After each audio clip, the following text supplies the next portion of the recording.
Batuk dan flu kok bisa ya menular ke anak? Rata-rata hampir semua orang mengalami seperti itu.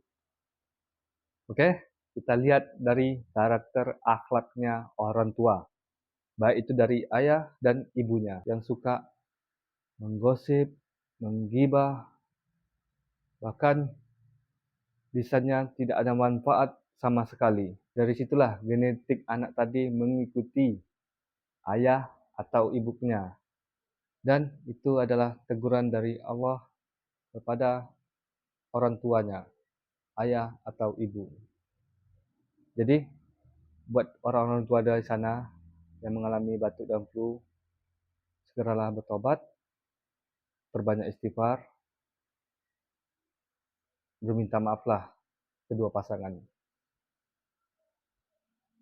Semoga video ini bermanfaat untuk kita semua.